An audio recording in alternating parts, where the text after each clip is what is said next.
اور موسیٰ علیہ السلام کو ہم نے یہ حکم دیا تھا کہ اللہ کے فیصلے کے جو بڑے بڑے دن ہیں نا، ان کے ذریعے لوگوں کو ڈر سناؤ۔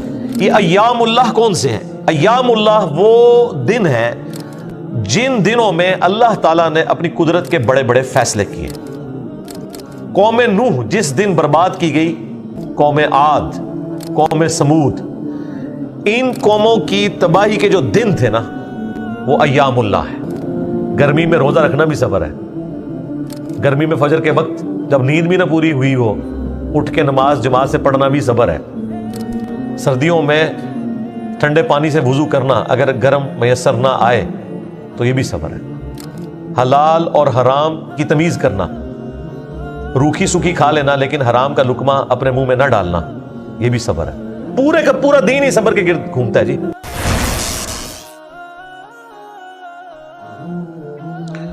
وَلَقَدْ أَرْسَلْنَا مُوسَى بِآيَاتِنَا، اور بے شک ہم نے موسیٰ علیہ السلام کو اپنی نشانیوں کے ساتھ بھیجا۔ 9 معجزات پے در پے آئے جو سورۃ الاعراف میں ذکر آیا، اور 2 تو کنٹینیوسلی اٹیچ معجزات تھے۔ ایک تو وہ جب اپنی بغل سے ہاتھ نکالتے تھے تو وہ سورج کی طرح روشن ہو جاتا تھا۔ آج کے زمانے میں نا آپ سمجھیں گے کوئی مطلب LED لائٹ لگا لے، ظاہر ہے اس زمانے میں کوئی تصور نہیں کر سکتا تھا۔ دوسرا عصا پھینکتے تھے، وہ اژدہا بن جاتا تھا، اور دوبارہ ہاتھ لگاتے تھے اور ان کے ہاتھ میں وہ دوبارہ سے سوٹے کی شکل میں، لاٹھی کی شکل میں ہو جاتا تھا۔ یعنی پلانٹ کنگڈم سے اینیمل کنگڈم، اور اینیمل کنگڈم سے دوبارہ پلانٹ کنگڈم۔ ان اخرج قومک من الظلمات الی النور، تاکہ کہ موسیٰ علیہ السلام بھی نکالے اپنی قوم کو گمراہیوں سے نور کی طرف لے جائیں۔ ان کے لیے بھی یہی وحی ہوئی تھی۔ وَذَكِّرْهُمْ بِأَيَّامِ اللَّهِ، اور موسیٰ علیہ السلام کو ہم نے یہ حکم دیا تھا کہ اللہ کے فیصلے کے جو بڑے بڑے دن ہیں نا، ان کے ذریعے لوگوں کو ڈر سناؤ۔ یہ ایام اللہ کون سے ہیں؟ ایام اللہ وہ دن ہیں جن دنوں میں اللہ تعالیٰ نے اپنی قدرت کے بڑے بڑے فیصلے کیے۔ قوم نوح جس دن برباد کی گئی وہ یوم اللہ تھا، اللہ کے فیصلے کا بڑا دن۔ قوم عاد، قوم سمود، ان قوموں کی تباہی کے جو دن تھے نا، وہ ایام اللہ ہے۔ تو ان ایام اللہ کا ذکر کر کے انہیں آخرت کی یاد دلاؤ کہ تمہیں بھی بڑے دن کا عذاب آ پکڑے گا اگر وقت کے پیغمبر کی دعوت قبول نہ کی۔ یہ حضرت موسیٰ علیہ السلام کو اللہ تعالیٰ نے وحی کی، اور وہی ہوا۔ حضرت موسیٰ علیہ السلام کے لیے بھی ایام اللہ میں سے ایک یوم بن گیا۔ اس کا ذکر تو بخاری مسلم میں وہ دن بھی آ گیا، 10 محرم کا دن، جس دن فرعونی ڈبوئے گئے اور موسیٰ علیہ السلام کو، ان کی قوم کو اللہ نے نجات دی، اور یہودی روزہ رکھتے تھے۔ تو نبی علیہ السلام نے کہا کہ ہم زیادہ حق رکھتے ہیں، موسیٰ علیہ السلام کے ہم زیادہ قریبی ہیں بنسبت یہودیوں کے، تم بھی روزہ رکھا کرو۔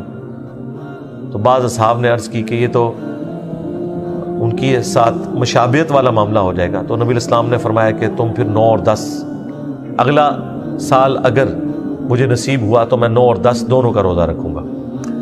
تو وہ بھی ایام اللہ میں سے ایک یوم تھا جس دن قوم فرعون ڈبوئی گئی موسیٰ علیہ السلام کے مقابلے پہ۔ تو اے موسیٰ انہیں ڈر سناؤ اللہ تعالیٰ کے فیصلوں کے جو بڑے بڑے دن ہیں۔ ان فی ذلک لآیات لکل صبار شکور، بے شک اس میں نشانیاں ہیں صبر کرنے والوں کے لیے اور شکر گزاری کی روش اختیار کرنے والوں کے لیے۔ ظاہر ہے صبر اور شکر ہی پورا کا پورا دین ہے جی۔ تکلیف آنی ہے تو صبر کرنا ہے، راحت ملنی ہے تو شکر کرنا ہے، اور بس اس طریقے سے آپ کی زندگی کٹتی چلی جائے گی۔ پورے کا پورا دین صبر ہے۔ گرمی میں روزہ رکھنا بھی صبر ہے۔ گرمی میں فجر کے وقت جب نیند بھی نہ پوری ہوئی ہو، اٹھ کے نماز جماعت سے پڑھنا بھی صبر ہے۔ سردیوں میں ٹھنڈے پانی سے وضو کرنا اگر گرم میسر نہ آئے تو یہ بھی صبر ہے۔ حلال اور حرام کی تمیز کرنا، روکھی سوکھی کھا لینا لیکن حرام کا لقمہ اپنے منہ میں نہ ڈالنا، یہ بھی صبر ہے۔ پورے کا پورا دین ہی صبر کے گرد گھومتا ہے جی۔ اور پھر ساتھ شکر گزاری کی روش بھی ہونی چاہیے۔ شکر گزاری نہیں ہوگی، ناشکری ہوگی تو وہ صبر بھی آپ اپنا ضائع کر بیٹھیں گے. اس حال میں اللہ سے خوش بھی رہنا ہے، کیونکہ انسان کے پاس کوئی چارہ بھی نہیں، اور انسان کو اس اعتبار سے کوئی مظلوم بھی نہیں بننا چاہیے، کیونکہ سورہ توبہ نے بالکل فلسفہ کلیئر کر دیا ہے کہ اللہ تعالیٰ نے مومنین کی جانیں اور مال جنت کے بدلے میں خرید لیے ہیں. اس بیعت پہ، اس تجارت کے اوپر خوشیاں مناؤ. بیعت یعنی یہ اللہ سے ہماری بیعت ہے، ہم نے اپنا بیچ دیا اللہ کے سامنے جنت کے بدلے میں. تو یہ سودا تو واقعی مفت کا سودا ہے. اگر ہمیشہ کی زندگی اس چھوٹی سی زندگی کے عوض مل جائے. صحیح مسلم میں حدیث ہے، آخرت اور دنیا کی مثال ایسی ہے جیسے کوئی شخص سمندر میں انگلی ڈبوئے، اس کے ساتھ جو پانی لگے گا نا وہ دنیا کی زندگی ہے، اور انفینٹ یہ سمندر آخرت کی زندگی ہے. اور یہ بھی صرف سمجھانے کے لیے ہے، یہ بھی سمندر بھی ختم ہونے والا نہیں ہے جتنا بڑا ہے، اس کی اگر آپ ریشو پروپورشن نکالیں، لیکن آخرت کی زندگی تو انفینٹ ہے. اللہم انا نسألک جنت الفردوس مع النبیین والصدیقین والشہداء والصالحین آمین. وَإِذْ قَالَ مُوسَى لِقَوْمِهِ، اور یاد کرو جب موسیٰ علیہ السلام نے اپنی قوم سے کہا، اذکروا نعمت اللہ، یاد کرو اللہ تعالیٰ کی نعمت کو. اچھا یہاں بھی آپ دیکھیں، اگر میں اس کو ملا دیتا لِقَوْمِهِ اذْكُرُوا اللَّهَ بننا تھا، لیکن اب میں اس کو پڑھ رہا ہوں اذکروا نعمت اللہ، کیونکہ میں نے لِقَوْمِهِ پر وقف کیا تو اب الف کے اوپر پیش خود سے لگانی ہوگی، کیونکہ آپ نے اس کا سٹارٹ لینا نا، مبتدا تو ہونا چاہیے نا. یاد کرو اللہ تعالیٰ کی نعمت کو، علیکم جو اس نے تم پر کی، اذ انجاکم من آل فرعون، جبکہ اس نے آل فرعون سے، فرعونیوں سے تمہیں نجات دی. یسومونکم سوء العذاب، جو کہ تمہیں سخت ترین عذاب دیا کرتے تھے، اور اس کی بڑی شکل کیا تھی؟ وَيُذَبِّحُونَ أَبْنَاءَكُمْ، وہ ذبح کر دیتے تھے تمہارے بیٹوں کو. آپ اس تکلیف کو امیجن کر سکتے ہیں؟ یہ تو جس کی اولاد ہے ذرا اس سے پوچھیں. یہ پڑھنے میں تو ایک سمپل سا ایک جملہ لگتا ہے کہ فرعونی جو ہے وہ بنی اسرائیل کے بچوں کو پیدا ہوتے ہی قتل کر دیتے تھے اور بچیوں کو زندہ رکھتے تھے. یہ تو وہ ماں جو اس تکلیف کو کاٹ رہی ہے، اس سے کوئی پوچھے، بہت بڑی آزمائش تھی. وَيَسْتَحْيُونَ نِسَاءَكُمْ، اور زندہ چھوڑ دیتے تھے بچیوں کو، عورتوں کو. وَفِي ذَلِكُمْ بَلَاءٌ مِّن رَبِّكُمْ عَظِيمٌ، اور اس میں تو تمہارے رب کی طرف سے بہت بڑی، بہت عظیم آزمائش تھی. ظاہر ہے اللہ تعالیٰ نے آزمائش میں تو ڈالا ہوا تھا اس اعتبار سے.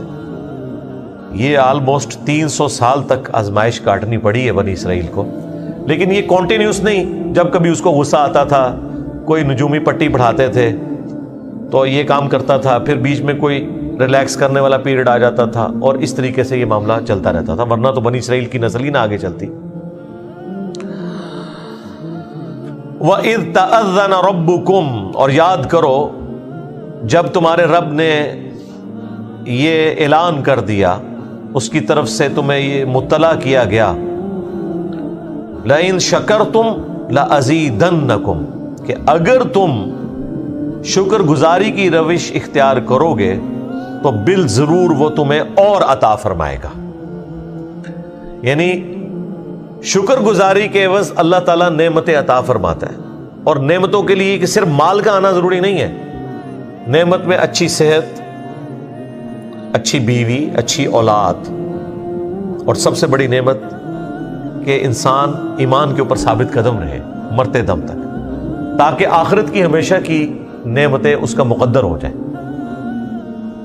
دنیا میں اللہ تعالیٰ کی طرف سے آئی ہوئی تکالیف کے اوپر صبر کرنا، یہ بھی اللہ تعالیٰ کی طرف سے بہت بڑی نعمت ہے. نعمت کا مطلب قطعاً یہ نہیں ہے کہ جو شخص اللہ کے راستے پہ چلے گا تو اسے کوئی تکلیف ہی نہیں آئے گی.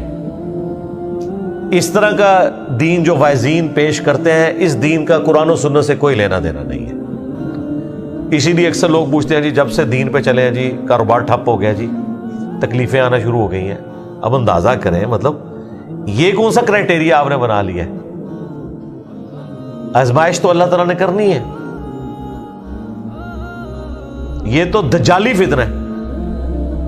دجال لوگوں کے یہی مسئلے تو حل کرے گا.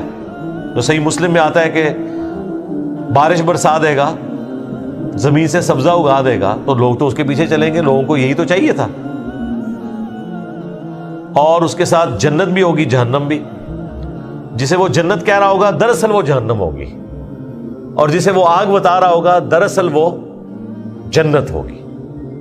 وہ اپنے ماننے والوں کو جنت میں پھینکے گا لیکن جائیں گے وہ جہنم میں، اور اہل ایمان کو وہ قتل کر کے جب اپنی جہنم میں پھینکے گا وہ جا کے جنت میں نکلیں گے.